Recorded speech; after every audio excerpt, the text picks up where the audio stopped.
Today we'll start with the fifth principle of management.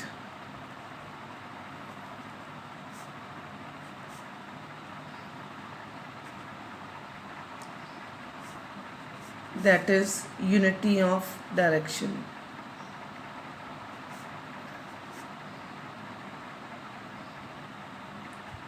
Unity of direction. This principle states that all the units or divisions of an organization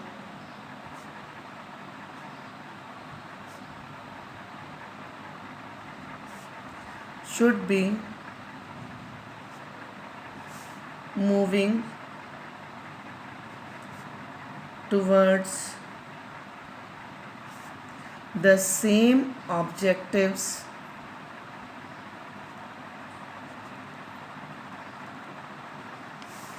through coordinated and focused efforts.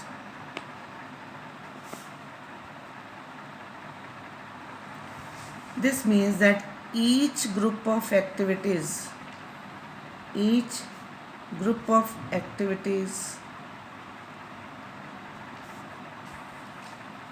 having the same objective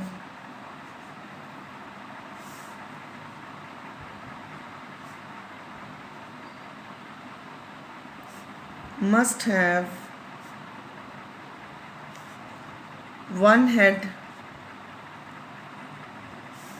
and one plan. Like there should be one head for one plan means suppose there are two product in ABC Limited companies there, manufacturing concern is there, they are producing in that very ABC Limited organization.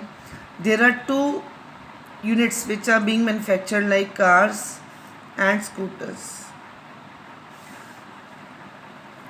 Cars production department, marketing department, sales department, purchase department are different, whereas scooters marketing department, production department, sales department, purchase department, they are different. Now bete they are saying that there are two units, two divisions. One division is manufacturing of car, another division is manufacturing of scooter. They are saying that there should be one person who should be head of managing cars activities and there should be one head who should be managing the activities of the scooter parts. अगर हम कहते हैं, अगर हम दोनों को एक ही जिन्हें को दे देते हैं, मिस्टर ए, उसको कह देते हैं भी तूने कार वाले सेक्शन को भी देखना है, स्कूटर वाले सेक्शन को भी देखना है, दैट मीन्स वो ना वो कार पे पूरा फोकस रख पाएगा ना वो स्कूटर पे पूरा फोकस रख पाएगा. इसीलिए कहते हैं इस प्लान के, इस प्रिंसिपल के अकॉर्डिंग यहाँ पे मिस्टर ए को अपॉइंट किया जाए, यहाँ पे मिस्टर बी को अपॉइंट किया जाए सेकंड डिवीज़न को हैंडल करने के लिए, मैनेज करने के लिए. इन the same way mister A को मैनेज करने के लिए कार्स का सारी एक्टिविटीज़ को मैनेज करने के लिए रखा जाए. That means there is one head for one plan. In the same way one head for another plan. अगर एक ही पर्सन को दोनों चीज़ दे देंगे तो ऑटोमेटिकली क्या उसका ध्यान दोनों तरफ चला जाएगा. जब दोनों तरफ चला जाएगा तो ना वो पूरा कार पे फोकस कर पाएगा ना वो स्कूटर पे फोकस कर पाएगा, जिसकी वजह से अप टू द रिजल्ट नहीं आएंगे. There will be no efficiency in the concern, automatically target पूरा नहीं होगा. So unity of direction means oneness should be there to give the direction. एक ही पर्सन एक टाइम पे एक ही पर्सन एक प्लान को, एक डिवीजन को हैंडल करें. ठीक है. Next is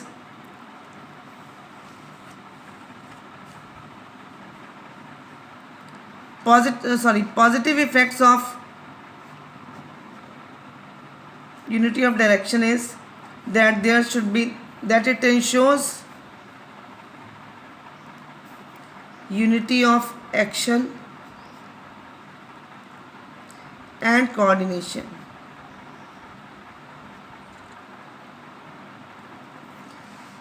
Second, it prevents overlapping of the activities. It prevents overlapping of the activities. One more thing bete, like for example in our school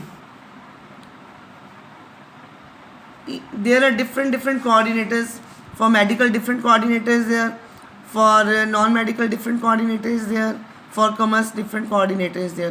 They are doing what they are doing, they are using unity of direction, one head for one plan. Like Ashu ma'am, she is coordinator, she is handling commerce department, whereas medical and non-medical in the same way other teachers are doing. So that is what unity of direction principle is being followed there. Commerce के related कुछ भी activities हैं they are handled by coordinator of commerce. Medical के related जो भी activities हैं they are handled by medical department coordinator. So that means they are following unity of direction, one head for one plan.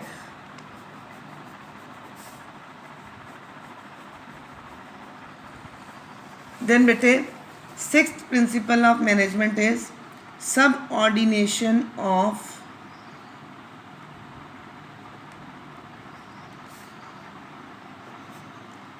individual interest to general interest. Now बेटे subordination means दो post है बेटे, एक होता है superior, एक होता है सबऑर्डिनेट. सुपीरियर कौन है? जो ऑनर है या वी कैन से बॉस है.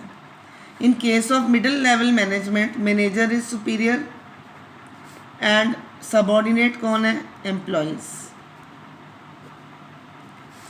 Now this principle states that individual interest को नीचे रखो एंड फोकस किस पे करना है? अपने जर्नल इंटरेस्ट को प्रायोरिटी दो, जनरल इंटरेस्ट को ऊपर रखो. Like for example a manager has general manager has given task to manager to complete 250 units per day. He has given 240 units raw material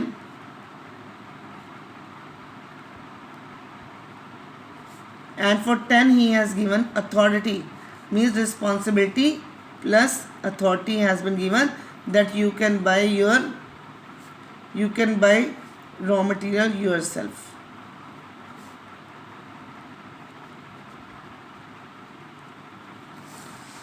raw material अब authority मिल गई. जब authority मिल गई मिस्टर सी को by mister M, mister M ने mister C को authority दे दी भी आप 10 यूनिट्स का रॉ मटेरियल खुद खरीद लेना. इसने क्या किया? There were 2 traders, trader number 1 and trader number 2. उसने क्या किया? जो ट्रेडर नंबर 1 था he was relative of Mr. C and he was another trader too, he was not relative of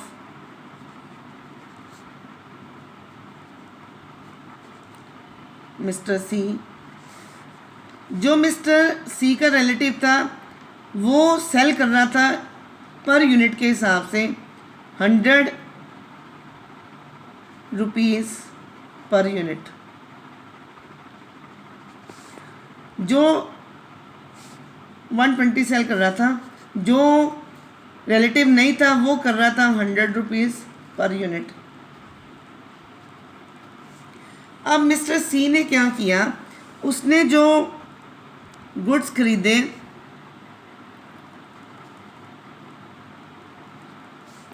उसने क्या किया? उसने परचेजिंग की ट्रेडर ए से. उसने क्या किया? इंडिविजुअल इंटरेस्ट पे फोकस किया भी अगर मैं इससे, मेरे मैनेजर ने तो बोला खरीद लो, उसने ये तो नहीं कहा किससे खरीदना है। उसने क्या किया, इंडिविजुअल इंटरेस्ट पे फोकस करते हुए प्रायोरिटी इंडिविजुअल इंटरेस्ट को दी और माल रॉ मटेरियल महंगा खरीद लिया अपने रिलेटिव से, अपने रिलेटिव का फ़ायदा कराने के लिए। ही वॉज ब्रदर, चलो मेरे ब्रदर का फ़ायदा हो जाएगा। उसने इस चीज़ पे ध्यान नहीं दिया भी अगर मैं इससे लेता हूँ तो जिससे 200 रुपीज़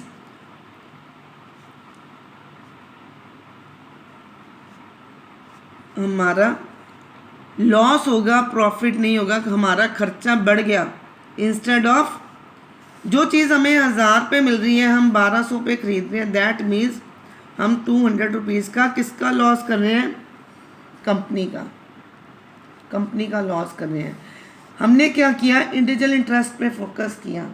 इंडिविजुअल इंटरेस्ट क्या था, भी मेरे भाई की इनकम बढ़ जाए, और उसने प्रायोरिटी किसको नहीं दी, जनरल इंटरेस्ट को प्रायोरिटी नहीं दी।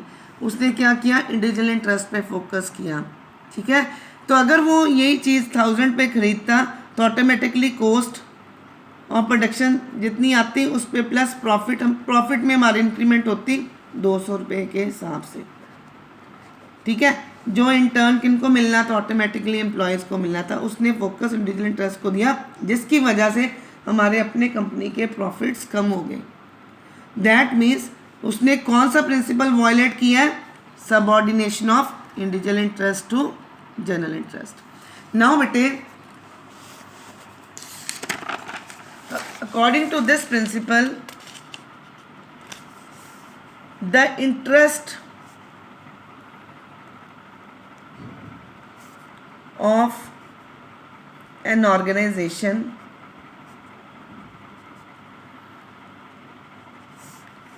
should take priority over the interest of any one individual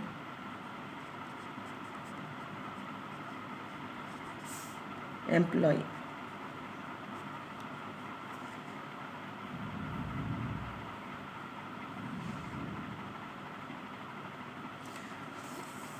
now बेटे, they are saying that general interest top पे प्रायोरिटी देनी चाहिए और सबऑर्डिनेट किसको रखना चाहिए, इंडिविजुअल इंटरेस्ट को। सबऑर्डिनेट किसको रखना है, नीचे किसको रखना है, इंडिविजुअल इंटरेस्ट को।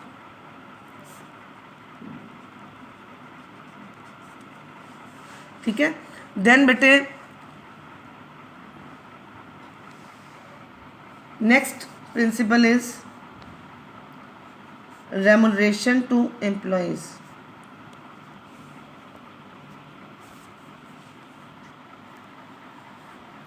Remuneration to employees. Remuneration means salary which is being paid to employees. Now बेटे, ये प्रिंसिपल कहता है जो एम्प्लॉई जितना डिज़र्व करता है he should be paid for that. Deserve करता है, he should be paid for that.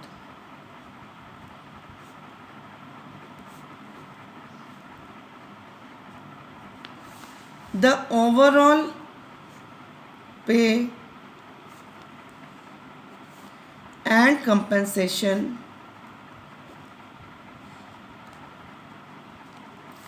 should be fair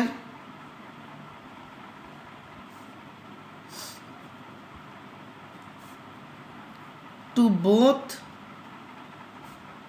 employees and the organization.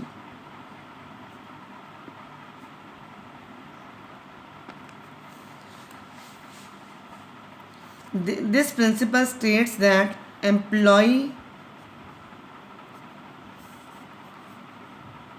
should be paid fair wages which should give at least a reasonable standard of living. Reasonable standard of living.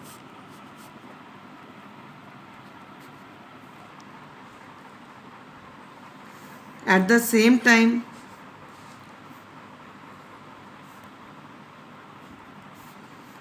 it should be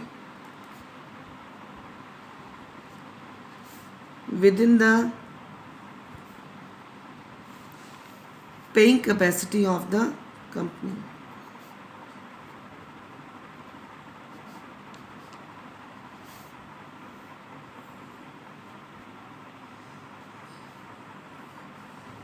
In other words, we can say that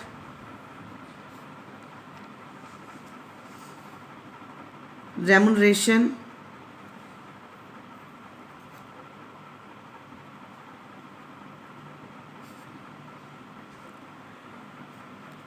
should be just and equitable. जितनी वो deserve करते हैं उतना ही उन्हें पे किया जा सके ताकि वो अपने रीजनेबल स्टैंडर्ड ऑफ लिविंग को लिव कर सके. This is the main point in this very principle. Positive effect is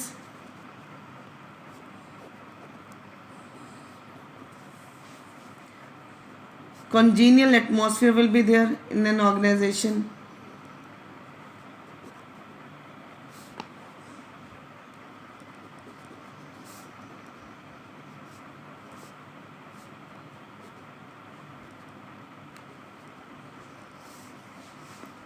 Employees will feel motivated.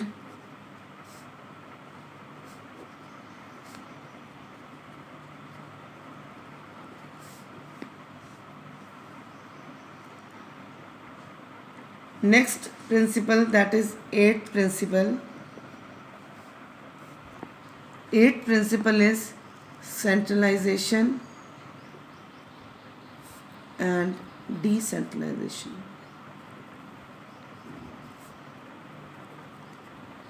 Centralization means powers in one hand,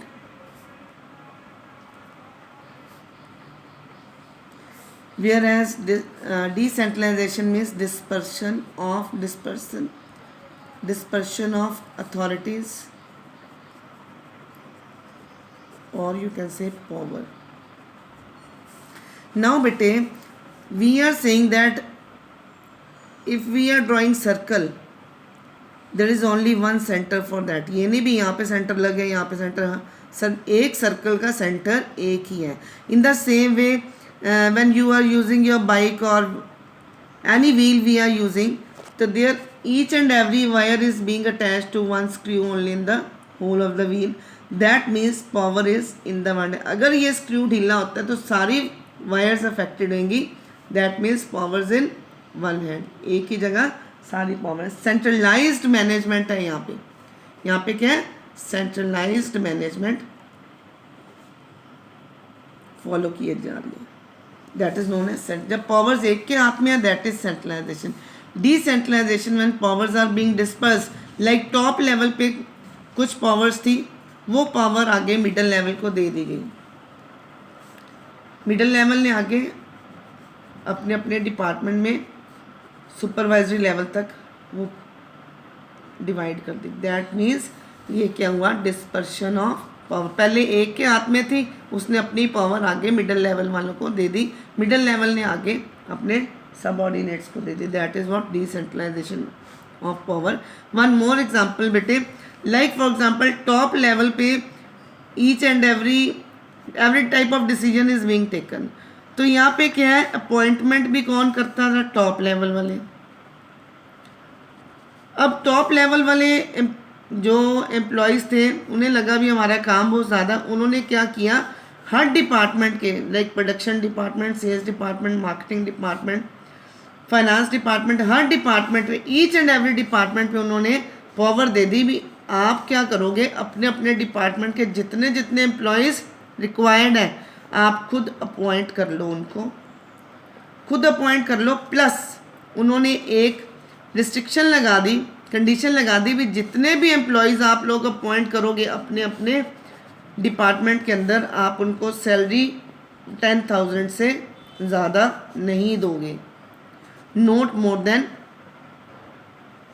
10,000 means उसने अपनी एक पावर दे दी। अब उसका क्या फ़ायदा हुआ, उसका रिलीफ हो गया, उसके लोड कम हो गया, वो और एक्टिविटीज़ पे फोकस करने लग गया। तो उसने ये पावर्स आगे किसका, अब पावर किसके हाथ में आ गई, मिडिल लेवल वालों के, मैनेजर्स के हाथ में। उन्होंने अपने अपने डिपार्टमेंट में आगे अपॉइंटमेंट्स करनी है। जो पहले काम कौन करता था, पावर किसके हाथ में थी, टॉप लेवल। मीन्स उसने अपनी पावर डिस्पर्स कर दी, डिवाइड कर दी। That means decentralisation of authorities are there. आपके बेटे पेपर में एक केस स्टडी आई थी एक बार, like mister Sameer Gupta was there. पहले क्या करता था, उसने नया नया बिजनेस स्टार्ट किया, तो वो सारी चीज़ें वो खुद हैंडल करता था, मीन्स सेंट्रलाइज्ड मॉडल वो फॉलो करता था। जैसे जैसे उसका काम बढ़ा, प्रॉफिट्स बढ़े और डिमांड्स बढ़ गई, तो उसका काम और बढ़ गया। उसने क्या किया, कुछ पावर्स अपने डिफरेंट डिपार्टमेंट्स को लोअर लेवल पे उसने डिस्पर्स कर दी। दैट मीन्स अब वो कौन सा मॉडल फॉलो कर रहे हैं, decentralisation. When powers are being divided to lower levels, that means decentralisation. अब पावर सिर्फ उसके हाथ में नहीं, अब सारे हर डिपार्टमेंट के हाथ में, different department like production departments and सबके पास सेम पावर है।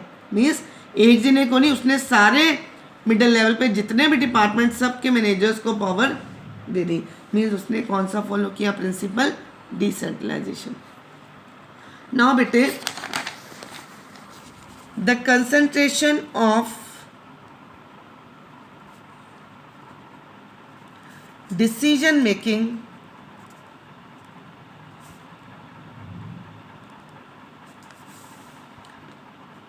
authority is called centralization,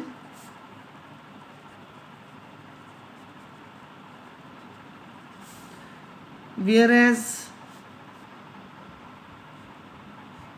its dispersal among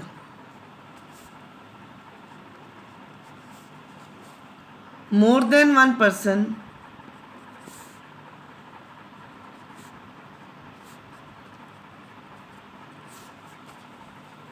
is known as decentralization.